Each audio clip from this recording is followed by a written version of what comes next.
இங்கே நெல்சன் வந்து ஜெயிலர் கொடுக்குறாரு, ஜெயிலர் 2ல் வந்து இருக்கிறாரு. இப்படி இருக்கிற சூழ்நிலை பிளடி பெக்கர்னு ஒரு படம், அந்த படத்தை வந்து எதுக்கு எடுக்கணும், எடுத்து பெரிய தோல்வி. ஸோ இது இந்த மாதிரி வந்து வெற்றிமாறன் எடுத்துக்கிட்டிங்கன்னு வச்சுக்கோங்களேன். அவர் வந்து ஏதோ ஒரு கிராஸ் ரூட்டோ நம்ம ஒரு படத்தை ஆரம்பித்து தொடர்ந்து படங்கள் எடுத்தார், 7-8-10 படங்கள் எடுத்தார். எல்லா படங்களும் தோல்வின்னு சொல்லி அவருமே பார்த்தீங்கன்னா கம்பெனியை இழுத்து மூடிட்டு போயிட்டார்.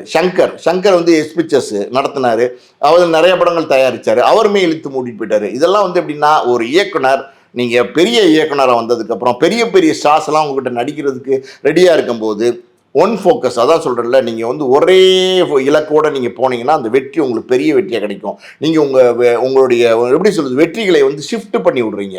இங்கே போகலாமா, நடிக்க போகலாமா, தயாரிக்க போகலாமா, டைரக்ட் பண்ண போகலாமா, இப்படி பண்ணும்போது என்னென்னா எல்லாத்துலேயுமே கவன சிதறல் ஏற்பட்டு உங்களுக்கு எதுலேயுமே ஒரு பெரிய வெற்றி கிடைக்காமல் போயிடும். அதாவது எப்படி சொல்லுவாங்க, இங்கிலீஷில் ஒரு பழமொழி இருக்குது, jack of all trade master of none அப்படின்வாங்க. நீங்கள் வந்து எல்லா வியாபாரங்களையும் பண்ணி பார்க்கணுன்னா நினச்சிங்கன்னா எதுலேயுமே நீங்கள் வந்து ஒரு ஸ்பெஷலிஸ்ட்டாக, ஒரு மாஸ்டராக, ஒரு எக்ஸ்பர்ட்டாக இருக்க முடியாதுன்னு சொல்லுவாங்க.